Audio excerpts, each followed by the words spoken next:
Bhagavad Gita 8.13. ओमित्येकाक्षरं ब्रह्म व्याहरन् मामनुस्मरन् यः प्रयाति तजन्देहं स याति परमां गतिम्. ओमित्येकाक्षरं ब्रह्म. Om iti, that this Om is an ekakshara. It's considered to be one syllable. Brahma is a manifestation of Brahma. It's a transcendental sound vibration.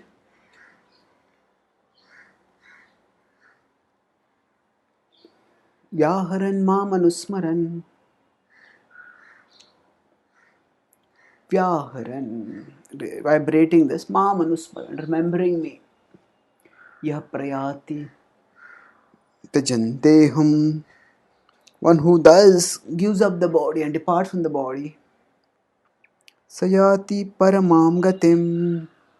That person will attain paramam gatim, the supreme destination.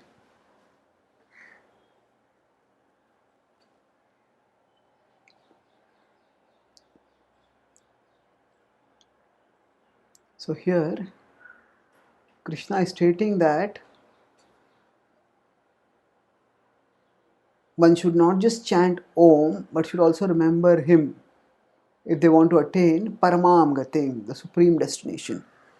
2 verses earlier in 8.11 Krishna stated that he will describe in brief the process. So in the previous stage he described pratyahar and turning inwards toward dharan, and now he is describing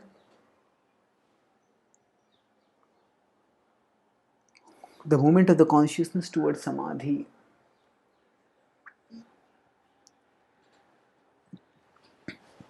Krishna is stressing remembrance over here. Quite often when the yogis meditate on Om, that they meditate on that sound vibration without contemplating on the reality signified by that sound vibration. That means they don't necessarily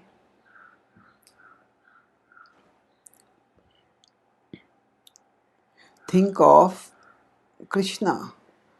In fact, Om is one of the ways in which the impersonalists address the absolute truth without acknowledging the personal aspect of the absolute truth.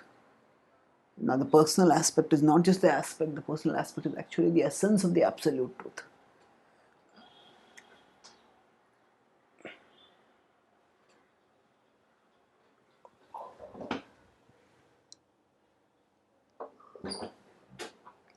The syllable Om itself is not the province or the monopoly of the impersonalists.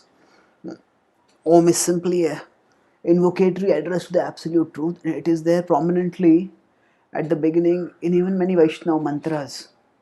Om Namo Bhagavate Vasudevaya, Om Namo Narayanaya, Om Shri Krishnaya Namaha.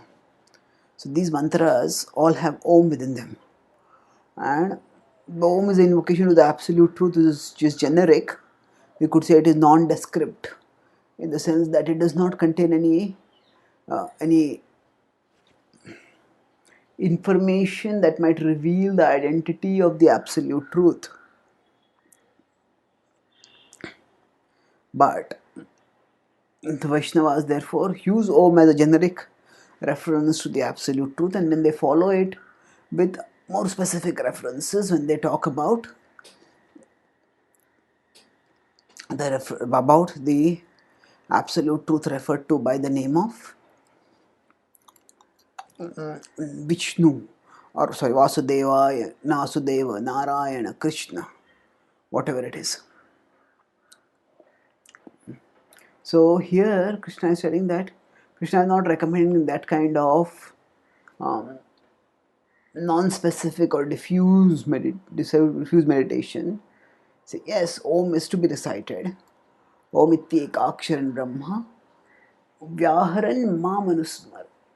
While reciting this Mamanusmaram, remember me.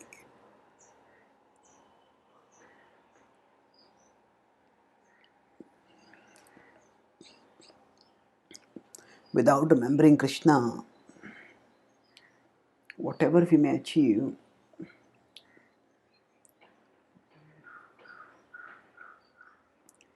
is actually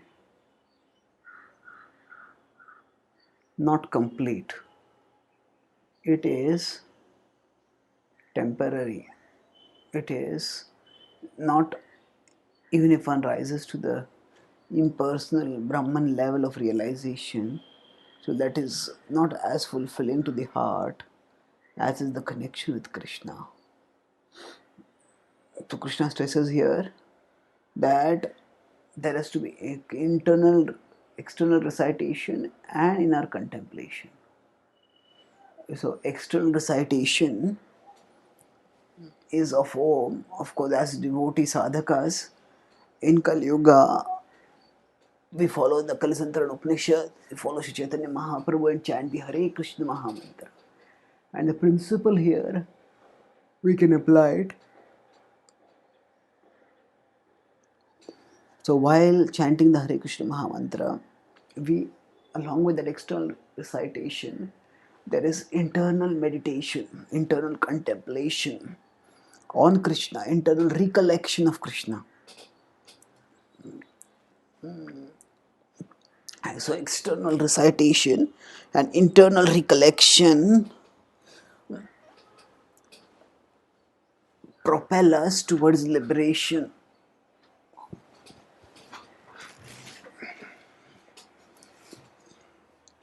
So liberation is Yah prayati tajandeham sayati paramam gatim. That person will attain the supreme destination. Paramam gatim. Now what is this paramam gatim? That may vary. What the conception, what is the paramam gati, what is the supreme destination, may vary from transcendentalist to transcendentalist. The impersonalist may consider Brahman to be the highest destination, and that is what they may attain. The devotees know that it is the personal abode of Krishna that is the highest destination, and they will attain that. But for that, what is required is remembrance of Krishna along with recitation.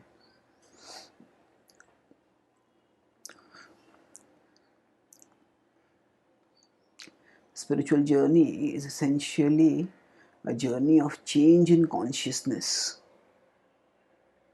to the extent that our consciousness is not changed.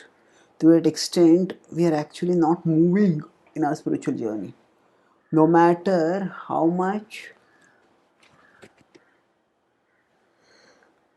we may acquire externally the symbols of renunciation and symptom and signs of spiritual growth, still we will not be growing, will not grow if our inner consciousness is not changing.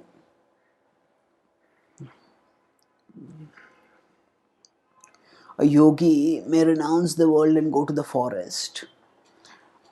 A sadhaka may join a spiritual organization and may rise within the hierarchy of the spiritual organization.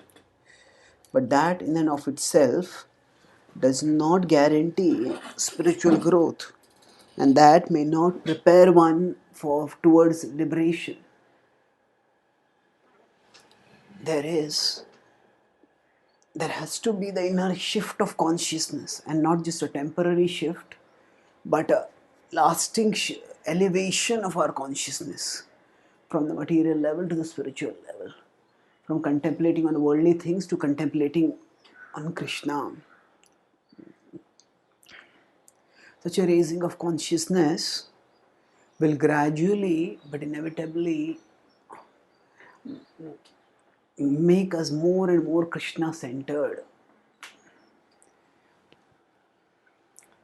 And as compared to the recitation of Om, the recitation of mantras involving Krishna's names has multiple advantages. A primary one being that the names of Krishna much more naturally, immediately, and sweetly trigger recollection of Krishna. When they recite Om, it is unlikely that the recitation of Om will trigger thoughts of Krishna. Of course, if we are philosophically deeply rooted, thoroughly immersed in appreciating the ontological non-difference of Om and Krishna, then even the recitation of Om will trigger thoughts of Krishna. But that level of immersion in ontology, that level of realization may take a long time. But Yashodanandan, Radha Vallabha, Krishna, these names are directly referring to the person Krishna, and they evoke very personal images, and in that way they trigger the remembrance of Krishna much more easily, much more sweetly, and much more immediately. And thus the external recitation of the holy names, coupled with the consequently triggered inner recollection of Krishna, can take one towards Krishna, towards liberation. How such liberation can be easily achieved? By remembering Krishna. That will be mentioned in the next verse, which we will discuss in our next class. Thank you.